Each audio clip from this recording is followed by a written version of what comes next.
Hayatım boyunca her şeyi kontrol etmeye çalıştım. İnsanları, olayları, hatta düşüncelerimi bile.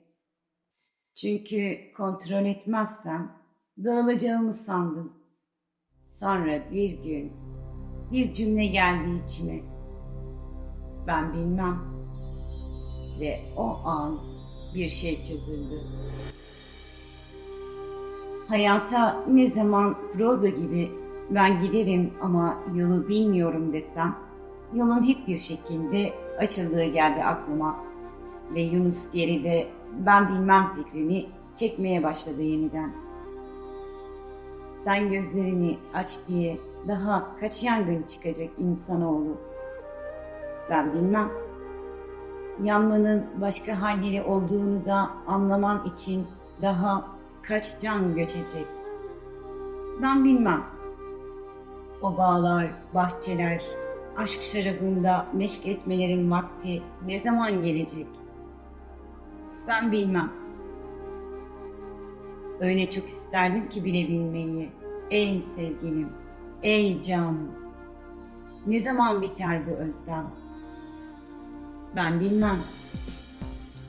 Şarkımızın ismi Neşe ama tınısı hüzün. Bugün bununla yola çıkıyoruz. Uyanış günlüklerine hoş geldiniz. Bazen insan yola bildiği için çıkmaz. Bazen yol bilmediğini kabul ettiğinde görünür. Frodo Baggins'in yolu bilmiyorum deyişiyle Yunus Emre'nin ben bilmem zikri aynı kapının iki anahtarıdır.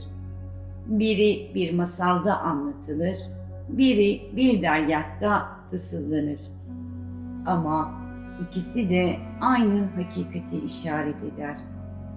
Yol seni sen yürüdüğünde tanır. İnsanoğlu çoğu zaman uyanmak için önce yanar. Çünkü bilinç konfor alanında genişlemez. Ruhsal uyanış çoğu zaman bir kayıpla başlar. Bir kırılma, bir hayal kırıklığı, bir dağılma. Ateş sadece yakmaz, ayırır da. Yanmanın başka halleri de vardır. Bir inancın çökmesi, bir ilişkinin bitmesi, kendini artık eski gözlerle görememen. İşte orası farkındalığın eşiğidir. Ben bilmem demek bilgisizlik değildir. Bu söz egonun geri çekildiği yerde ruhun konuşmasına izin vermektir. İlahi akışa alan açmaktır. Teslimiyet vazgeçmek değildir, kontrolü bırakmaktır. Ama kontrolü bırakan kim? Kontrol dediğin şey geleceği şekillendirmeye çalışan zihinsel bir gölgedir. Bir ben fikri. Teslimiyet ise o fikrin çözülmesidir. Bir şeyleri oldurmaya çalışan merkez yavaşça şunu fark eder. Olduran zaten kendisi değildir.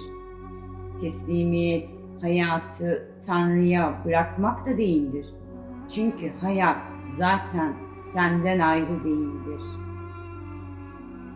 Teslimiyet, ben yön veriyorum zannının düşmesidir. Dalga, okyanusu yönetmeye çalışmaktan vazgeçtiğinde okyanus olduğunu hatırlar. Kontrol bırakılamaz aslında çünkü hiç sahip olunmamıştır. Bırakılan şey sahiplik yanılsamasıdır. Teslimiyet bu yüzden hafifletir. Çünkü sen yük taşımazsın artık.